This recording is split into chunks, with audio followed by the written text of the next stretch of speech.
Good afternoon and welcome to our second COVID-19 webinar.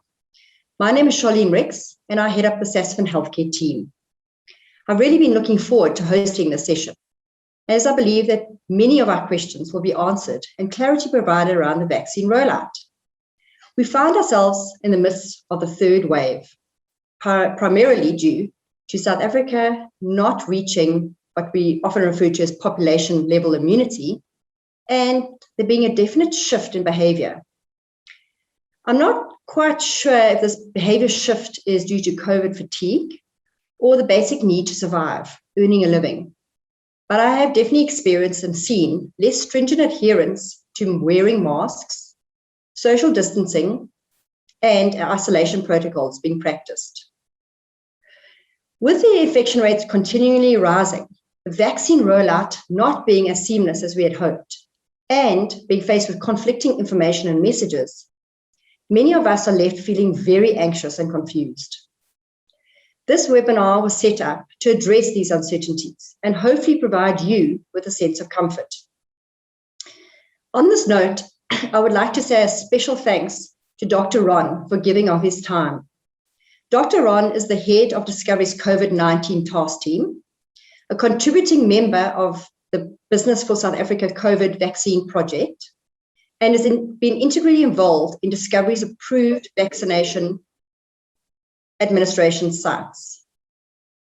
With all this experience, Dr. Ron is well placed to share a wealth of insights and provide clarity on the vaccine program and how this program is tracking in terms of number of vaccinations administered, vaccine supply, and the progress we've made relative to the initial goals set.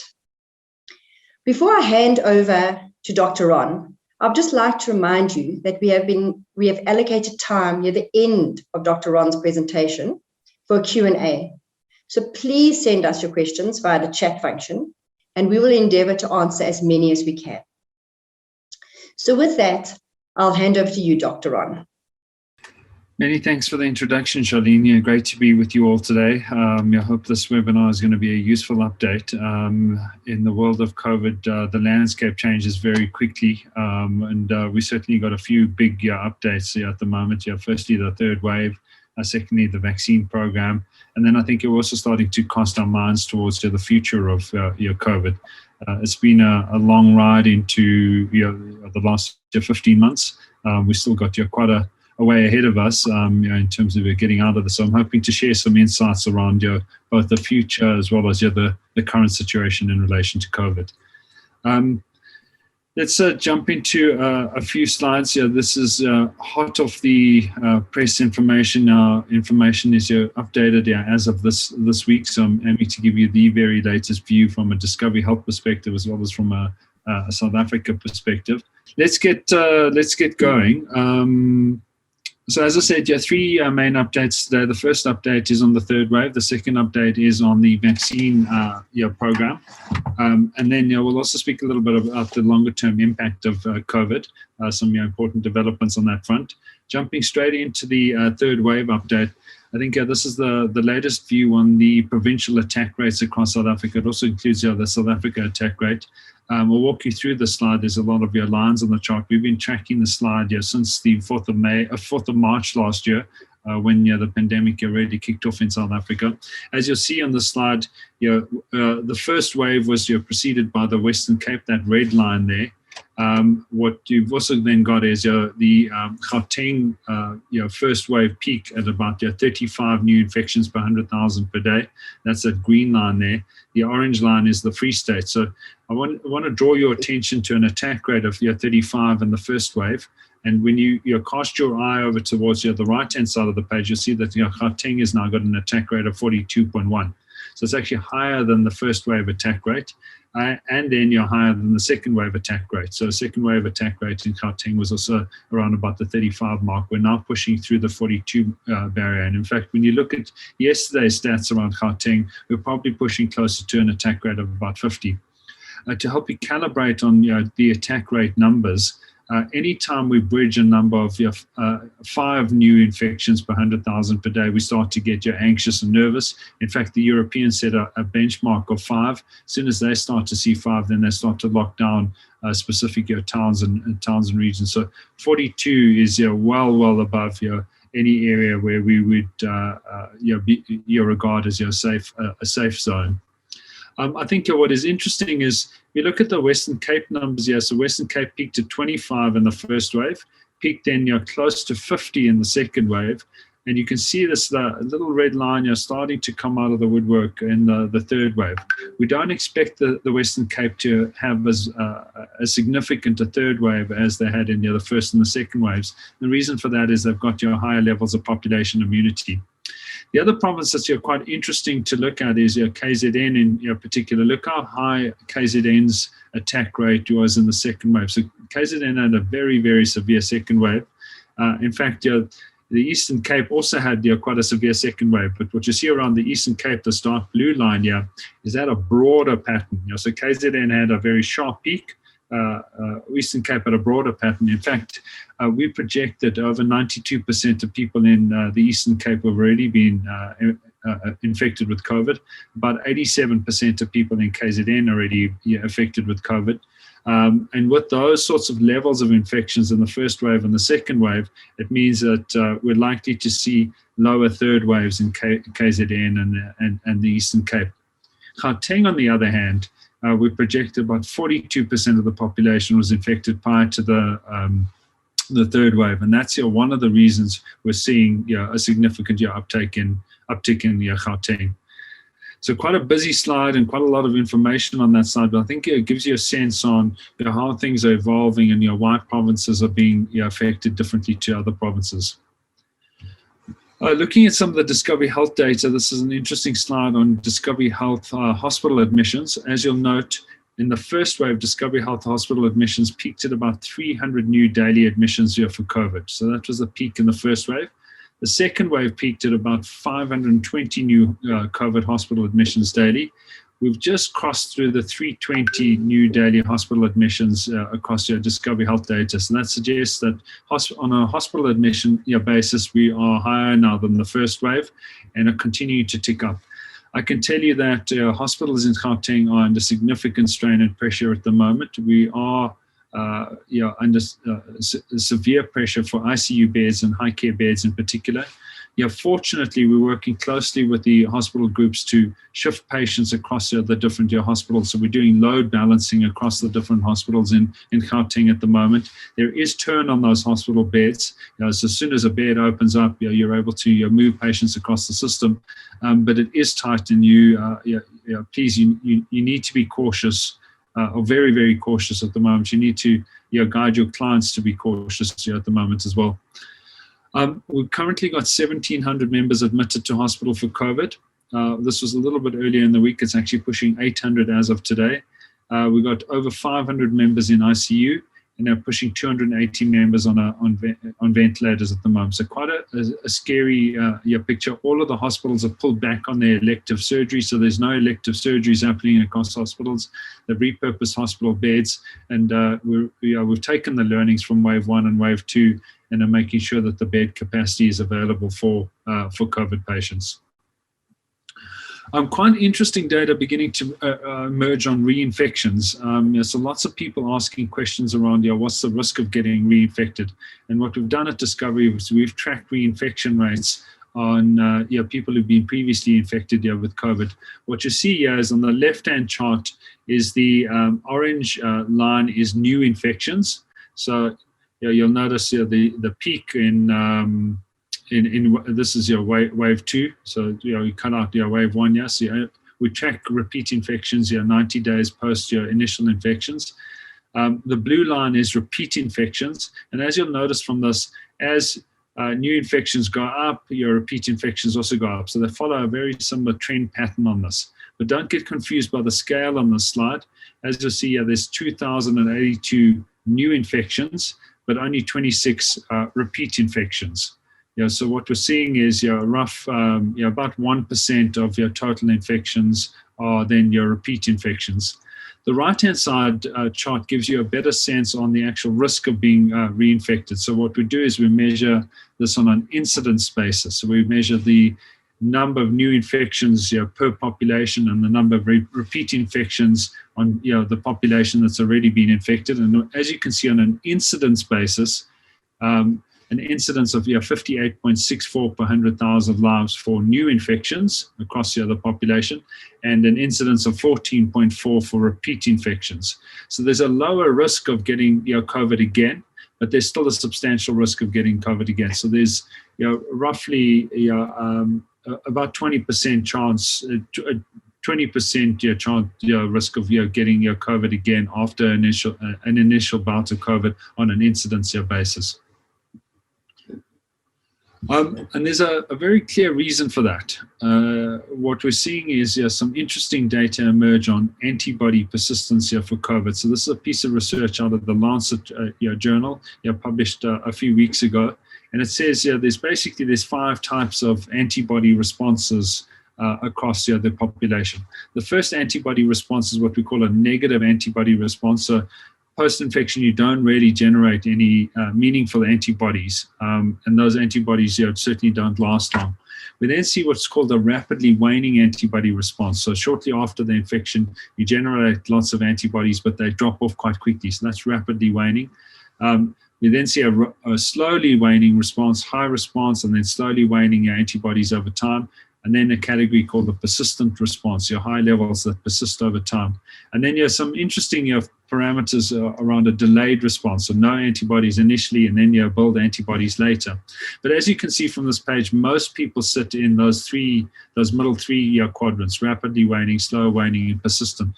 And this gives you a very clear clue around why there's a chance of getting reinfected. So antibodies do wane over a period of time. And because your antibodies wane, it makes you more susceptible to follow-on infection. I think the important part is that you've still got antibodies. They're just not at optimal levels. The other important part of the slide that I like to point out here is that vaccines are very effective antibody producers. So they produce way more antibodies than a regular COVID infection. Many more times of antibody production as a result of vaccines. And that's the main reason that even if you've had COVID before, you should get vaccinated, because they produce such high levels of antibody. And you can imagine the higher your antibody levels are, the more protection you've got, the longer it takes for those antibodies to wane. Even vaccine antibodies do wane over time, but you're starting at a much higher level. So that's a little bit of an update on where we stand in terms of the third wave. Wanted to give you an update on the vaccine program. This is a slide I often put up. We update the numbers on the slide on a regular basis to give you a sense on South Africa's rollout. We could spend hours talking about the slide. It includes all of the components of the South Africa vaccine rollout. We start on the left-hand side of the page. You'll see the population prioritization for South Africa. So you'll know that we started off with healthcare workers, the so-called phase 1A. 0.5 million people in the Sisonke rollout under the leadership of Prof. Glenda Gray. We've got a healthcare worker balance of a further 0.5 million people, so 1 million healthcare workers in total that need to get vaccinated. Many of these have now been vaccinated as part of the current phase of the rollout. And then we've got a population of people over the age of 60 years old, so 5.5 million people in that category. In fact, across the Discovery base, we've got 600,000 people over the age of 60 years old. So this is the category we're working through at the moment. If you add up these two categories, we've got about 6 million people that need to be vaccinated. If you move down into the lower categories, you can see the next category is about 5 million people between the ages of 50 and 60. About 500,000 of those are Discovery members. And then we move into the 40s to 50s and so on and so forth. I want to draw your attention to the 12 to 18 years old. They weren't on the page previously. The Pfizer vaccine has just been approved for use in 12 to 18 years olds across the US, and they're starting to vaccinate their kids now. In fact, Pfizer's doing some research alongside Moderna around vaccination, the safety and efficacy of vaccines for kids between the ages of 2 and 11. So we're seeing an evolution of vaccines into kids. This is entirely expected. and as a typical course of these clinical trials, and that we expand these programs over time. I want to come back to the 6 million people that need to be vaccinated as part of the current rollout, and just show you what's happening from a supply perspective. So if you look at the top right-hand chart here, you'll see anticipated vaccine supply into South Africa. If we focus on May, June, and July, what you'll see is total doses scheduled for May, June, and July. So we received 1.9 million Pfizer doses in May. We're on track to receive 4.3 million Pfizer and J&J doses in June. These are coming in short and sharp at the moment. And then we're anticipated to see somewhere between 3 and 4 million doses in July. If you tally up those doses, it leaves us with somewhere between 9.5 and 10.5 million doses May, June, and July. If you then account for Pfizer being a 2-dose vaccine and J&J being a single-dose vaccine, it gives us a good shot of vaccinating the entire population over the age of 60 plus all healthcare workers, and I think we're probably going to get a little bit further than that. So we've got enough supply to get through this initial part of the population. If you then cast your eye to the supply forecast for August through December, you'll see it really ramps up again. So somewhere between 9.5 and 10.5 million doses. So this is still forecast to come through. Feeling confident about these numbers. So it really begins to hot up. What we've got to do, though, is we've got to be prepared to consume those doses. The bottom part of the page then speaks to throughput capacity required to consume those doses. As you see, there's somewhere between 340 and 380,000 vaccinations a day that need to be delivered to consume these doses August through to December. Given we're currently vaccinating at about 80,000 a day, I need to ramp up to 154,000 a day in the short term. You can see that there's quite a hill to climb towards the 342 mark. The good news, though, on that front is that both the public sector and the private sector are well prepared for this vaccine program. So we're confident that these sorts of numbers will be reached. There is, of course, quite a lot of work to do in setting up these vaccination sites and making sure that we've got enough vaccinators available. But with this sort of supply on the horizon, we've got to make sure that that capacity is in place. Moving on to a little bit of a picture on the Discovery world. So Discovery has vaccinated, in fact, it's close on 110,000 people as of today. South Africa's vaccinated over 2.2 million people as of today. That's roughly 4.1% of the Discovery population, about 3.6% of the national population. You can see that the Discovery trends on the left-hand side are largely tracking the national trends. There's a simple reason for that. We rely on the National Department of Health for vaccine supply. As you know, it's been a centrally coordinated procurement effort run by the National Department of Health. We procure vaccines from the National Department of Health based on our anticipated demand. We're trying to get as many vaccines as possible, both in the private sector as well as across Discovery. But at the same time, I think we recognize that we have an obligation to make sure that everyone in South Africa gets vaccinated. So quite a lot of progress made, but still quite a lot of progress to make. So as I said to you, we're vaccinating at about 80,000 a day at the moment. We've got to ramp up to 150 and then about 350,000 a day. Extensive work underway to achieve both of those. In addition to working with our various provider partners, the likes of the pharmacy groups, the hospital groups, the GP practices, Discovery's also invested in dedicated vaccination sites. You're probably aware of the One Discovery Place vaccination site, capable of vaccinating 4,000 people a day. We're currently running at about 2,300 people a day. The reason we're running at those thresholds is primarily because we've got we're somewhat constrained around stock. We're also a little bit constrained around demand the last week or so, which has been a bit bizarre. But it's a center that's running well and very, very efficiently. We're easily able to vaccinate 4,000 people a day, and we'll certainly ramp up to that cadence as stock supply improves. We've also got 3 big mass vaccination sites lined up. You might have seen in the media earlier today, we're in collaboration with the Department of Health in the Western Cape are setting up a vaccination center at the Cape Town International Convention Center. That site will be able to vaccinate at 5,000 people a day. We're excited about this collaboration. It's a great public-private collaboration. We're going to bring all of the discovery capability to the mix on that. We'll aim to run that site as efficiently as possible. We've also set up Gallagher Estate as a vaccination site. We'll bring that online during the next 2 to 3 weeks, probably in time for the 50s to 60s rollout. Quite an exciting site, that also 5,000 a day. And then we've got moves afoot on a similar site in KZN, which we'll be able to announce shortly as well. The Virgin Active sites are working extremely well. They are very popular in that they're close to communities. They're seen as safe vaccination hubs. We've got 4 of them up and running at the moment, 2 in Cape Town and 2 in Joburg, Broadacres and Centurion in Joburg, and in one city in Claremont in Cape Town. They vaccinate anywhere up to about 750 to 800 people a day. And then you're very excited that our Discovery Vaccination Navigator app is up and running. It's an app that's available on our website. It's a web-based app that you can download onto your phone. It has 3 important functionalities. The first one is it's now fully integrated with EVDS. So if you're a Discovery member, you can load your details into the Discovery Vaccination portal. It automatically then syncs with EVDS, so you don't need to do a dual registration. That's proved very convenient for Discovery clients. The second feature it's got, which we launched last week, is an online booking functionality into Discovery vaccination site that gives you an ability to choose a site, choose a date, choose a time.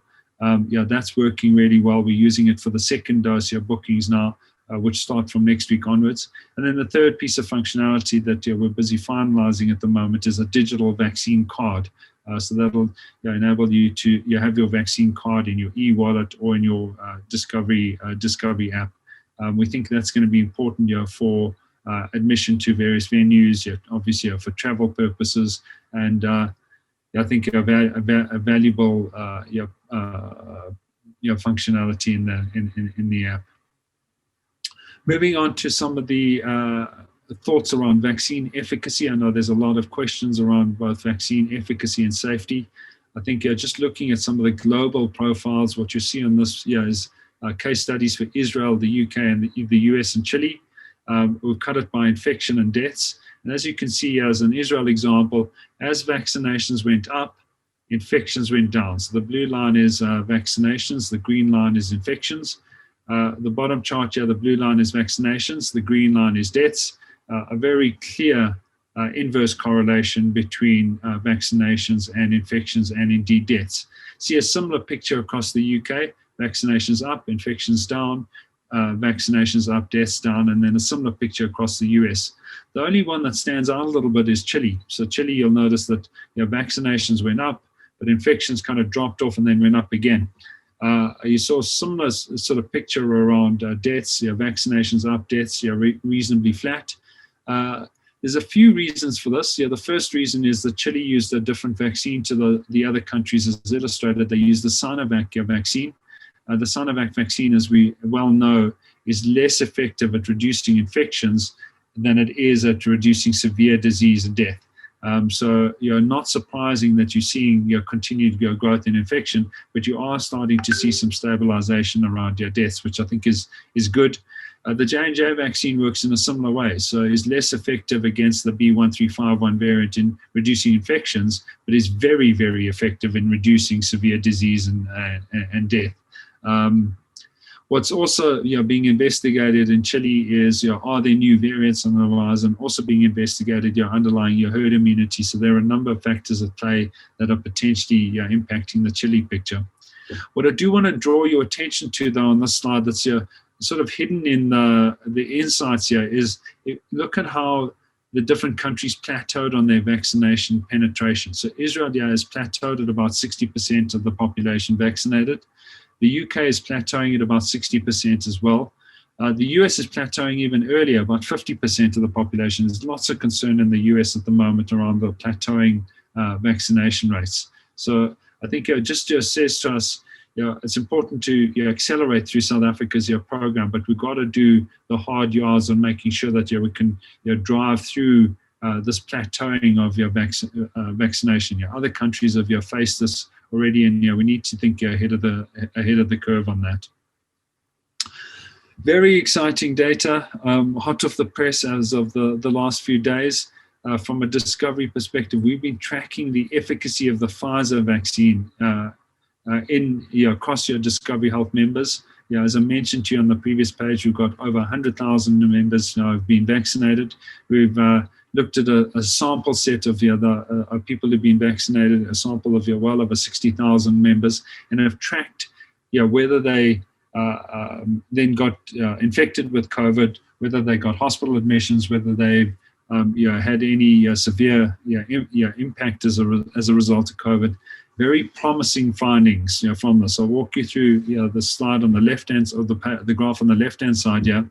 The green line is infection rates, number of people infected on a per 100,000 lives basis, so on an incidence basis for vaccinated individuals more than 14 days post-vaccination. So that's the green line there, is vaccinated more than 14 days post-vaccination. The brown line is unvaccinated. So these are people who haven't been vaccinated. And you can see a clear differential between the brown line and the green line. So much higher incidence of infection in people who haven't been vaccinated. The blue line is also an interesting line. This is people who are less than 14 days post-vaccination. And what this tells us is that it takes time for your immune system to respond to the vaccination, to build up your antibodies. So within those first 14 days, you're still at risk. Don't read too much into the differential between the lines. This is not statistically significant. So the brown line and the blue line are correlated. They're roughly the same lines, and illustrates that you need 14 days post-vaccination to build up immunity.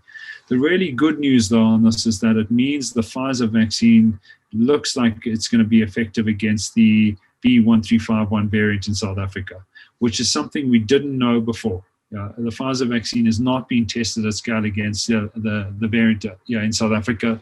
There was a high degree of confidence that it was going to work, but now at least we're starting to see the number and the data that it definitely looks like it's going to work.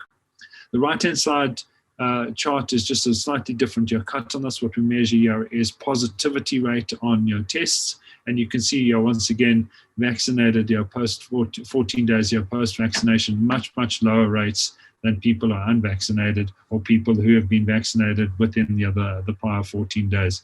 So early data, but very promising signs. We're tracking this closely now over the next few weeks to see how these crocodile jaws manifest. To give you some comfort around the statistical rigor here, actuaries have also done indexing around vaccinated versus unvaccinated, within 14 days and greater than 14 days. As you'll see from this chart here, the orange bars are non-vaccinated, the blue bars are vaccinated. Less than 14 days, roughly the same probability of being infected. Greater than 14 days, 70% drop-off between vaccinated and unvaccinated. On a pickup rate basis, roughly the same risk, less than 14 days post-vaccination, but a 50% drop-off greater than 14 days vaccinated. Hospital is very exciting. Roughly the same probability within 14 days, 70% drop-off greater than 14 days. So very powerful. I'm particularly excited about this right-hand chart, because that's what we really need to do, is prevent people from getting severe COVID, ending up in hospital. That's where the trouble really starts. So early findings, but very promising findings, and we'll continue to publish this data across your various platforms over the course of the next few weeks. We're also doing a similar analysis alongside Glenda Gray and team on the J&J data, and you hope to bring that to light soon. I think this is powerful evidence for the efficacy of vaccines, and certainly incumbent on us as business leaders in South Africa to get this information out both to our communities as well as our employees. A few trends worth watching. So I mentioned this a bit earlier on. So children are going to be eligible for vaccines soon. You'll see numerous articles on this. It's opening to 12 to 15s already in the US and many European countries. It'll open up to kids between the ages of 2 and 11, I think, in the latter part of this year. We need to account for this as part of South Africa's vaccine program. Suggests that our program will likely really push into the early parts of 2022, where it's younger population and children. In addition to that, I think there's sufficient consensus across the globe that we will see booster doses coming into play. So Fisa and Moderna are already working on booster doses. That work is far advanced already. And we heard last week it's likely that there's going to be a booster dose for J&J as well, somewhere between 6 and 9 months after the initial dose. So look out if you've had the J&J vaccine or do get the J&J vaccine, likely be a booster dose. Similarly, there'll be likely a booster dose on J&J. But I think you now know the reason for that, in that our antibody levels do wane slightly over time. And all a booster dose does is it just tops up your antibody, your response. So nothing untoward around your booster dose is entirely expected. Would be remiss of me not to briefly touch on the new variants. So you'll be familiar with the 3 dominant variants in play: the 117, the 1351, and the P1. The 117 was the so-called UK variant. The 1351 was the so-called South Africa variant, and the P1 was the Brazil variant. This 1617 is the so-called India variant. They've recently been relabeled Alpha, Beta, Gamma, Delta. Just to confuse us a little bit more, we've now got 2 names per variant. I think you'll remember from my previous webinars around this. But I think Alpha, Beta, Gamma is sort of the prevailing nomenclature at the moment. The worrying variant is this Delta variant. So the Delta variant obviously caused significant devastation across India. India got up to 400,000 new infections per day at the peak of their second wave. The Delta variant is now spreading across the UK and the US as well. So what you're seeing on the UK data is an uptick in infection rates. That's as a result of the Delta variant. Similarly, in the US, and particularly in areas that have not been vaccinated, the Delta variant is in South Africa, but it's very, very isolated in South Africa. So a handful of cases in South Africa. The problem with the Delta variant, as you see on this chart here, is that it's highly transmissible and it has high immune evasiveness potential. So this variant spreads very quickly. And when one considers how quickly the Beta variant spread in South Africa, I think you can kind of get a sense on how dangerous the Delta variant could be. So it's critical for us to get vaccinated as quickly as possible. The good news, as you see, is that the vaccines are effective against all of the variants. So we certainly have tools in our armory to combat all of these variants, but we've got to drive the rollout as hard as possible. I really like this page. This gives you some sense on the kind of protection you need to build against the Alpha variant and the Delta variant. It just is another way of expressing how you build up your protection. They call it the Alpha wall and the Delta wall. You'll see that the Alpha wall is a much more coarsely populated wall, whereas the Delta wall, you need to build up very finely grained wall. How you build up a finely grained wall is 3 things: mask wearing, good ventilation, and vaccination. And then to some extent hand washing. But if you've got mask wearing, you've got good ventilation, you've got vaccination, that really builds up a strong Delta wall. And that's what we've got to be doing as South Africa. Moving on to some thoughts around the longer term impact of COVID. So we see COVID is manifesting across 3 distinct phases. We've come through the surge phase. The surge phase was really most of 2020 and the early parts of 2021, characterized by these large-scale outbreaks, countrywide outbreaks, no vaccines available, ramping up testing capacity, ramping up PPE, significant suppression on the non-COVID healthcare system. So, the entire system, focused on COVID and blotted out all other procedures. That's really the pandemic surge phase. We're now in the pandemic ebb flow phase. And I know it may feel like a surge at the moment, but it's a very concentrated and localized surge, primarily in Gauteng. And we'll see more of these smaller localized outbreaks. They're not going to go away. They will become smaller over time, but they will become more concentrated. So we call this ebb and flow in infections. We're now into our surveillance and testing programs. We're starting to see the initial impact of COVID in terms of long-term COVID and some of the health system catch-up parameters. And then, of course, we're moving into widespread vaccination. So this is the better part of 2021 is this pandemic ebb flow phase. What's important, though, is to look forward towards 2022, 2023, and potentially even as far as 2024. And this is your pandemic recovery, both from a clinical perspective as well as from an economic perspective. So COVID will not go away. It'll become seasonal or endemic. And that means that we'll always have low levels of COVID in our environment. We already have millions and millions of viruses that we live with on a day-to-day basis. Most of them are completely inert and innocuous. COVID will move into an endemic phase over time. What we'll need to do, though, is we've got a long path ahead in terms of managing long-term COVID sequelae. We've also got quite a pathway ahead of us. Catching up on the health system services, particularly elective surgeries, particularly screening services. So throughout COVID, we've dropped off on mammograms, we've dropped off on colonoscopies, we've dropped off on dentistry, general GP visits. We've got quite a lot of catch up to do on that. And then, of course, there's quite a lot of work to do around mental health. Mental health was always a challenge even before COVID, and I think COVID has really potentiated the mental health impact on our healthcare system. So quite a lot of work to do there. And then, of course, your booster doses, as I mentioned in the previous section, will come into play during this recovery phase.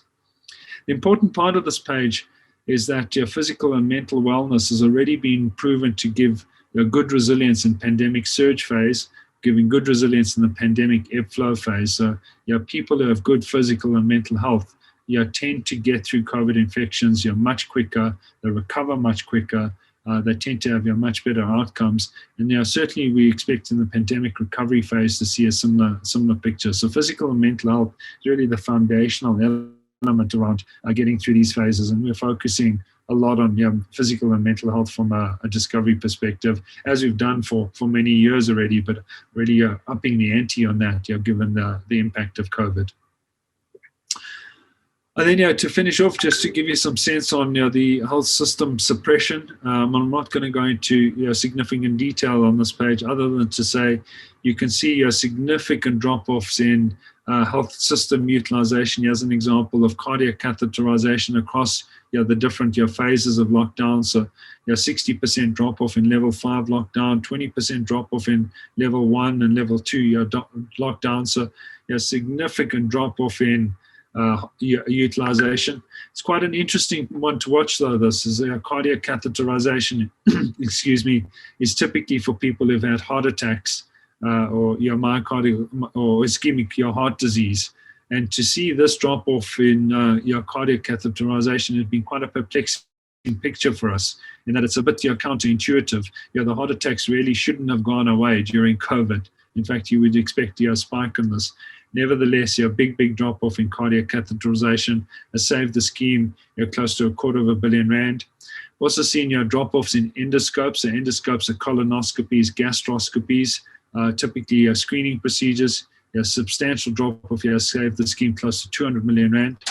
And then drop-offs in tonsillectomies and adenoidectomies, about R150 million saving. Drop-off across the different levels here too. So this is an interesting one to watch as well. Suggests that there's quite a lot of what we call supply-induced demand in the healthcare system. So it's asking lots of questions around do we really need as many tonsillectomies and adenoidectomies in our healthcare system? And then to finish up, just to put some caution into the room, what we have seen in COVID is an increased risk of diabetes diagnosis. So as you probably know, COVID is a vascular disease that attacks your vascular system. Diabetes, largely speaking, is also a vascular disease. So we're seeing a 2.75 times higher risk of developing diabetes in COVID patients as compared to the general population. In fact, that risk jumps as high as 5 times higher risk of diabetes if you've been hospitalized for COVID. So we've always known that COVID has a more severe impact on people living with diabetes. What we now know is that COVID actually causes diabetes or results in increased risk of diabetes. So quite concerning. We sat with the diabetes pandemic prior to COVID, and are now seeing some data that points out that COVID actually potentiates diabetes diagnosis. So this is something of a significant concern for us at Discovery. We've investing heavily now in diabetes programs, and I think it's all the more reason to make sure that you've got decent healthcare insurance going forward. And final slide, to give you some sense on the costs around the healthcare system. I'll just focus on the right hand picture here. What you see is the cost for a non-COVID person on an index year basis has been relatively low across the period, is projected to remain at this sort of level. You can see the spikes in COVID infection, the blue line, people who have had a single COVID infection, a spike in the acute phases of the illness, and then that blue line stays above the red line. That's the differential between having had COVID and having not had COVID from a cost perspective. What is quite scary on this picture, though, is the brown line here. So people have been reinfected.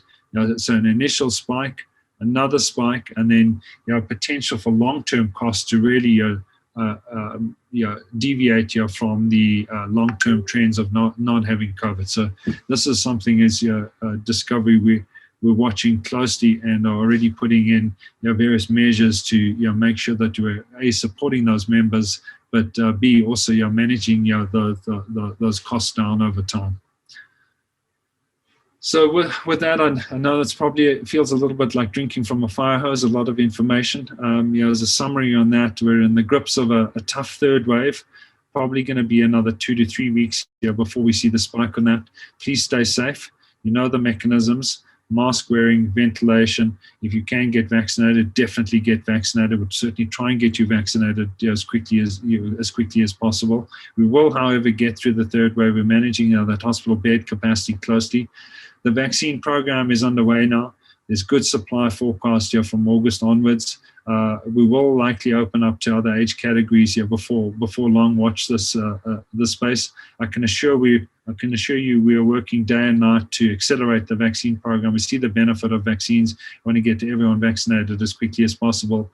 And then I think thirdly is leaders consider the 3 phases of the pandemic, and we've got to cast our eyes towards pandemic recovery phase. There's still quite a lot of work to do. At the same time, work to do to navigate both the third wave and the vaccination program.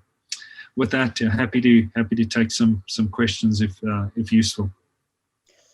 Thank you very much, Dr. Ron. Based on the comments received in the chat, as well as I think some of the questions, I think we all found a lot of wealth, and thank you very much for the informative presentation. What I've tried to do is, whilst you were talking, to actually try and categorize some of the questions that we received today, as well as prior to the session.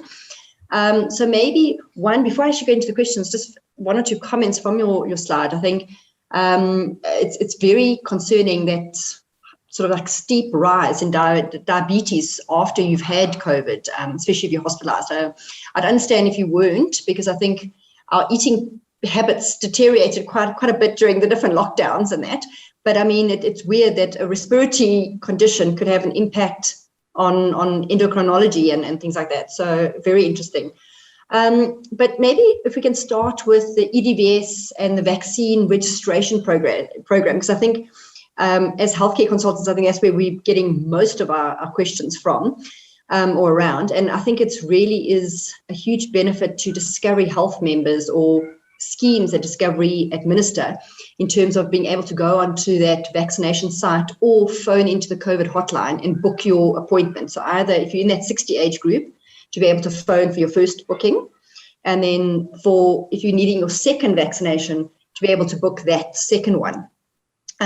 So the 2 questions that have come up, though, is obviously, can you book through Discovery? And the answer is yes. But I just want to ask, though, if you've had your first vaccination, say, at a Mill Park hospital, can you then still phone Discovery and book your second vaccination at Discovery One Place or one of the other Discovery administration sites?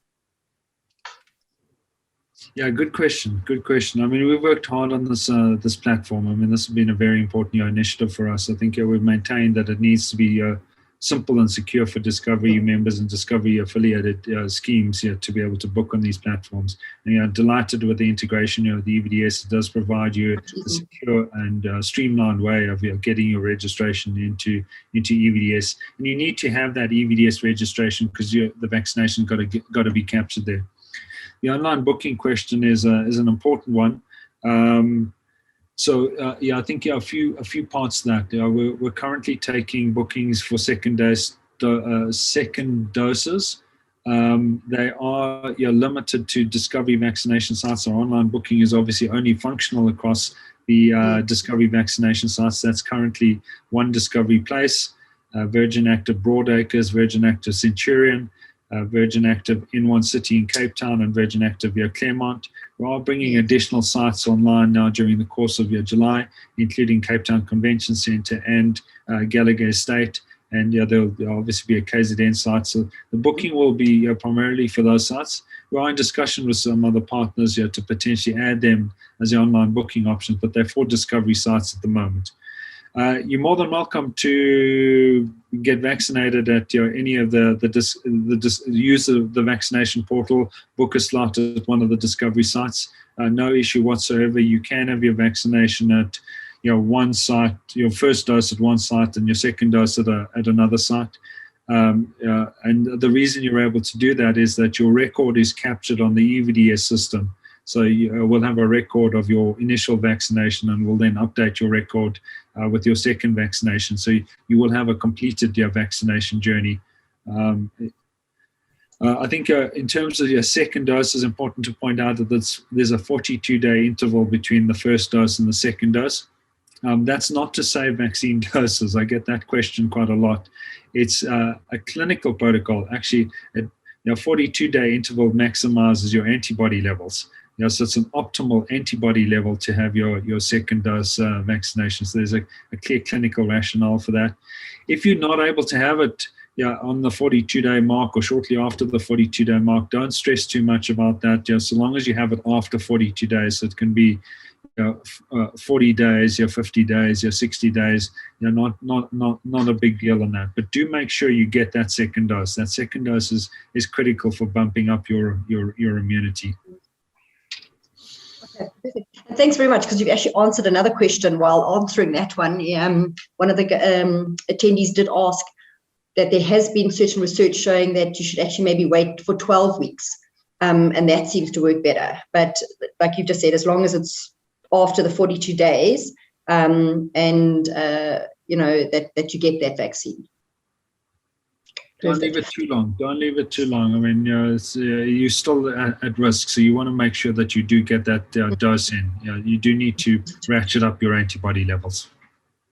And I mean, you mentioned that in the last week or so, the numbers of people coming through specifically to the Discovery One place. And at one of the Business for South Africa forums that I attended, they're also saying across all private sector administration sites, they've seen sort of no-shows increasing and that. Do you think that's sort of media putting a damper on the advantages or of the vaccine, or some of this, that vaccines aren't safe and things like that? Or because it's really crazy. I mean, from your stats, it really shows that 2 weeks after the vaccine, your immunity really protects you against getting severely ill and hospitalization. So I really don't understand why the numbers have decreased so much. Yeah, so it's been a bit perplexing for us as well. The demand has dropped off the last week and a half or so. You'll remember, I mean, we just had queues and queues and queues for the first 4 to 5 weeks of the program, which was great to see. What we're seeing at the moment from the data is about 80% of insured individuals that registered to be vaccinated have been vaccinated in the plus 60 category, which is great, which is excellent. Yes, it means that the vaccination centers and sites are working. We're quickly vaccinating insured populations. What is concerning is that we've are seeing about 65% of insured populations registered on EVDS. So I think we do have a challenge that you rightly point out, and getting people to register for their vaccinations, actually take that first step in the journey. So we're doing quite a lot of work now around communicating to members through various channels to get folks to register. We think part of the reason around that is a large part of the journey is a digital journey, both the EVDS system and obviously the Discovery portal. And not all of our elderly folk are digitally enabled. So our call center is actually doing outbound calls now to people over the age of 60 who haven't yet registered, haven't been vaccinated, helping them register and getting vaccinated. We're driving campaigns to get families to help people to get registered. So it's really a registration issue from a private sector perspective at this stage. And we've got to communicate, we've got to support. I think also opening up to the younger age categories will help with that, by the way. What we have seen in other countries is when you open up to the younger age categories, they tend to help the elderly register and put them in the car and bring them along with them. So I'm hoping that plays out as we extend into the 50s to 59s. Yeah, and I mean, on that point, I do think that would help So whilst we understand that the age group that has been initially targeted, 60 above, are those ones that normally do get more severely ill and have passed away. But to actually have one person, say, in your household vaccinated and then the rest not, also is a little bit counterproductive. So to actually have everybody being able to go as a family, get vaccinated, and definitely I think would be a smoother system. And being under 60, I really am very anxious about getting in the queue. But I do think, I mean, just touching on your EDVS dilemma, I think there's a couple of questions in the chat where people have said they've registered on the EDVS site, and of late, for example, the second people, the people waiting for the second vaccination and even the first, have not been receiving SMSs besides if they're booking through sort of your Discovery portal. And there's quite a few people obviously on this call that are not just Discovery clients, and they're saying, well, it's great that Discovery is doing this, but what's happening with the rest of the privately insured people, as well as those people that maybe don't have medical aid? If they're not being provided with the vaccines, we're never going to reach that population immunity level that we're aiming for.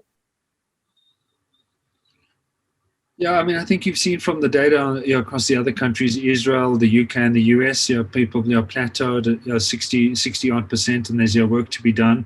By the way, that's also not uncommon. So I've done a lot of vaccine work globally across many countries and other vaccine programs.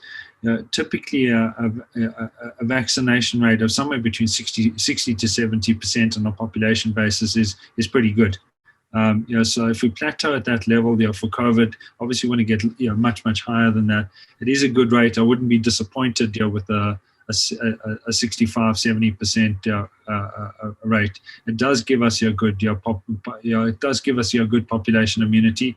It's not full immunity. It doesn't put us on the other side of the curve as quickly as you would like to be, but it is reasonably good. Lots of work to be done around demystifying vaccines and addressing some of the myths that are out there around vaccines.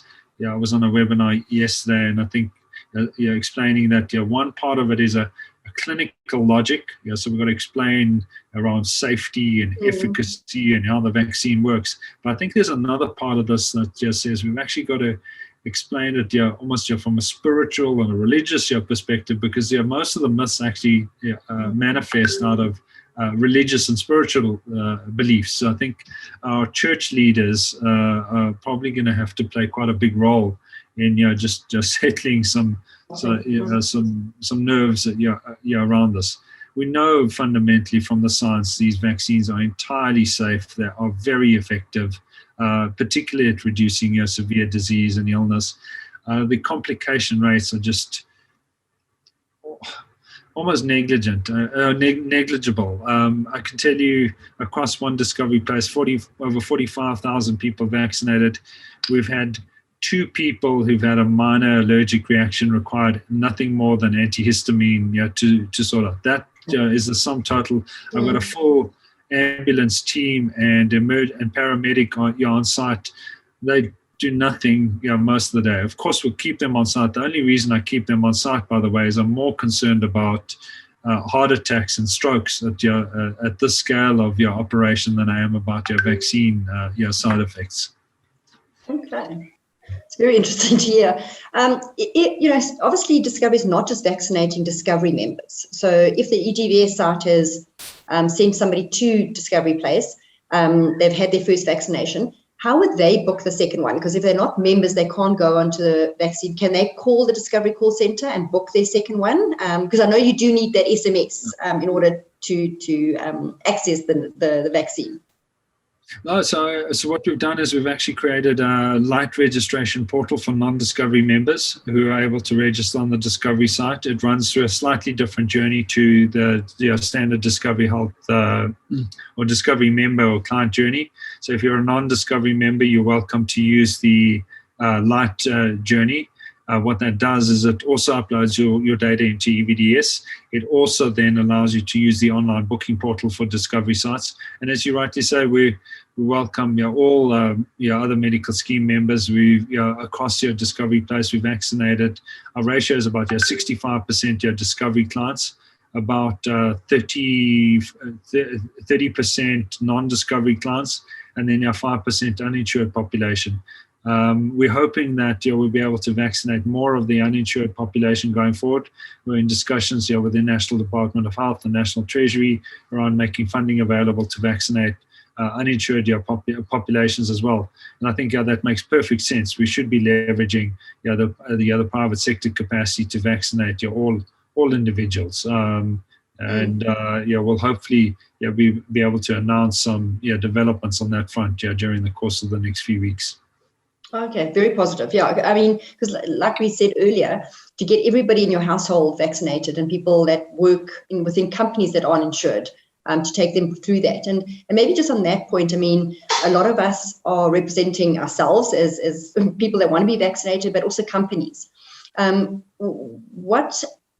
you guys were doing a lot of work, across the private sector in terms of doing bulk employer vaccinations. Has anything more transpired in that realm?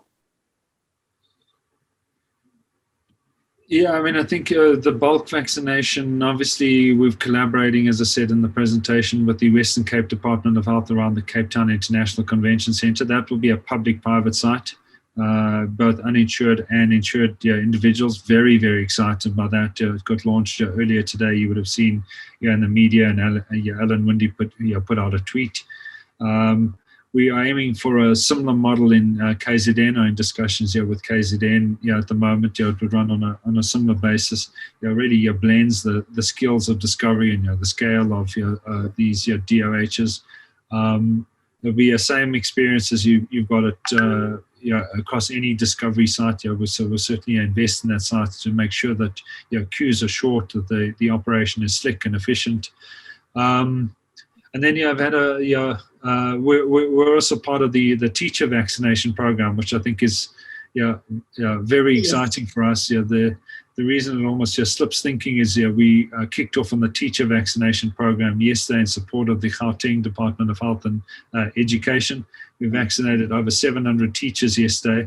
I can tell you in Discovery Place at the moment, we've got a queue outside the door with their teachers, which is fantastic to see. Those teachers are accessing the J&J vaccine, and we'll aim to scale up our teacher vaccination over the next 2 weeks in support of the broader rollout. Perfect. And then obviously as the sort of like age group from 40 plus, we would start then looking at employer rollouts and things like that. In terms of the people, and I see we're running out of time, so maybe for one of the last questions is really to say the arrangements for individuals that are sort of at home, that they can't make it, so oxygen, that they're supported by oxygen and etc., or mentally handicapped villages, because I know you are doing the retirement villages, or there's a rollout already to incorporate the retirement villages. But when will like mobile clinics be able to go to individual old people or mental disabled homes? Yeah, I mean, it's an extremely important question. I think our focus up until now is really on, driving vaccination at scale. I think our philosophy is, the more people we can get vaccinated, the quicker we can get them vaccinated, the better. So that's really been our focus.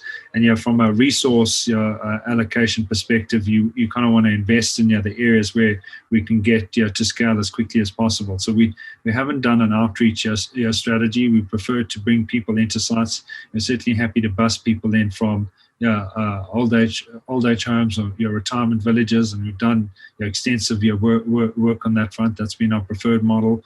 We certainly have supported some of our employer clients on a similar model, and we'll do the same thing going forward for many of our employer clients. We've got these sites, they run efficiently, they run effectively. We've got good COVID protocols in place. We've got good clinical protocols in place. It's a well-controlled environment. So our strong bias is, if we can get you here, let's rather get you here.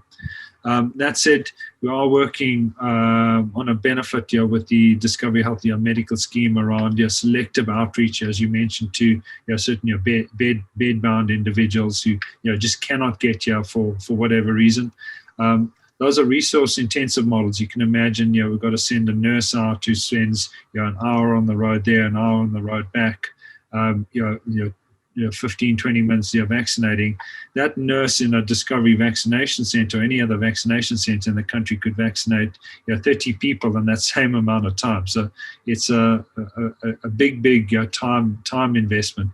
But we certainly recognize the need and working with the scheme around a benefit for that particular population. Perfect. Thank you very much. Just one last question, then we'll let everybody go. With regards to the hospitals reaching capacity, the one question is, is there any way that a member could find which hospitals they should actually go to? And then the other question was places like Nazareth that was brought into operation in the first wave, but then closed down. Would they be looking at maybe reopening those, or why they were closed down? Yeah, look, Gauteng's actually got very good hospital capacity. It's a question of shifting people day to day across the hospital. So beds open up on an hourly basis across Gauteng. And what we do is we call it load balancing together with all of the hospital groups. We've got an operating forum that meets on a daily basis to make sure that we're balancing the loads and that there's sufficient capacity across the system. So extensive work underway. We're part of that forum.